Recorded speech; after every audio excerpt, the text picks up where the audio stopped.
In a secluded hangar on the edge of the Milky Way, a human engineer named Alan stood wide-eyed, staring at a ship unlike anything he had ever seen.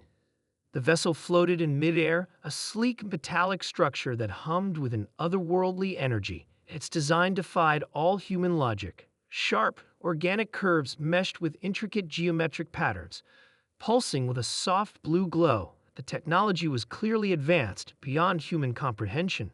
But there it was, a tangible marvel from another world. This ship belonged to Zorak, the alien ambassador from the Zeta-9 system. Zorak had come to Earth on a diplomatic mission, offering advanced technology and knowledge in exchange for humanity's cooperation. But instead of the usual formal meetings and presentations, Zorak had been struck by Alan's curiosity and passion for mechanics. Zorak, with his strange six-limbed form and shimmering, translucent skin, had taken a particular interest in the human engineer's fascination with his starship. "You wish to understand the workings of my vessel, human?" Zorak's voice echoed in Alan's mind telepathically. "I will grant you that opportunity. Just be careful. The ship is alive, in a sense." Alan nodded eagerly, unable to contain his excitement. He had always dreamt of working with alien technology, and now, standing before one of the most advanced ships in the universe, it seemed like a dream come true. "I won't break anything, I promise," Alan replied, grinning ear to ear.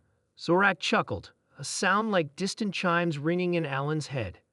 "Very well, you may tinker, but remember, the ship has its own consciousness. It may not be as forgiving as I am." With a gentle wave of his multiple arms, Zorak opened the ship's hatch, allowing Alan to climb inside. The interior was as extraordinary as the exterior, with smooth, bioluminescent walls that shifted and reconfigured as Alan touched them. Panels of strange materials responded to his gestures, glowing brighter or dimmer depending on the touch. The ship seemed alive, reacting to every motion he made. Alan's hands flew over the controls, studying every inch of the technology. He marveled at how the ship seemed to almost communicate with him, its systems adjusting to his movements as if it were anticipating his next action. He couldn't help but feel like he was being pulled into a dance with the ship, each part of it responding to his every touch. Zorak observed silently, watching Alan's awe and wonder grow. There was something oddly charming about the human's enthusiasm. The ambassador knew that Alan's understanding of technology was primitive compared to his own species, but he appreciated the human's ability to think outside the box, to try and comprehend what seemed incomprehensible to others. After what felt like hours of tinkering, Alan felt something unusual happen. The ship trembled slightly as though it were coming to life. The hum of its engines grew louder, and the soft blue glow intensified. It was as if the ship itself had acknowledged Alan's presence in a way it hadn't before. Before Alan could react, the ship's engines roared to life, and the hangar doors slid open automatically. The sensation was immediate. He was no longer just inside the ship. The ship was now moving, and with it Alan. Zorak. Alan shouted in panic, grabbing onto the nearest control panel. "What's happening?" Zorak's voice responded, calm and reassuring. "The ship has accepted you, human. It seems it wishes to show you what it can do. I would advise you to hold on tight." But Alan, wide-eyed and thrilled, didn't need more encouragement. The ship shot into the sky with a sudden burst of speed, leaving Earth's atmosphere behind. Alan's heart raced as he watched the blue and white marble of his home planet shrink away, replaced by the black vastness of space. He gripped the console tightly, not sure whether he was exhilarated or terrified. The ship veered toward a nearby asteroid field. Alan's stomach flipped as the vessel danced between massive chunks of rock, dodging obstacles with perfect precision. It was as if the ship were reading his thoughts, anticipating every turn he wanted to make. Zorak's voice echoed in his mind once again. "Do you feel it now, human? The connection?" Alan gasped as he realized what was happening. The ship wasn't just responding to his commands. It was in tune with his emotions, his very thoughts.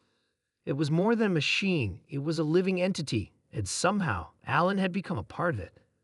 The ship accelerated again, and this time Alan could feel the familiar tug of gravity as it launched into a warp jump.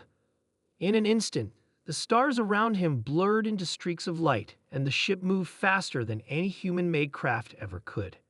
Alan's breath was taken away by the sheer force and speed. He could feel his body pressed back into the seat, the intensity of the jump almost overwhelming.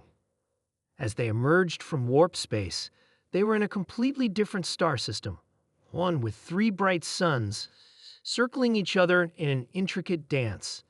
The ship slowed, hovering in the middle of this cosmic spectacle. Alan's eyes widened in awe.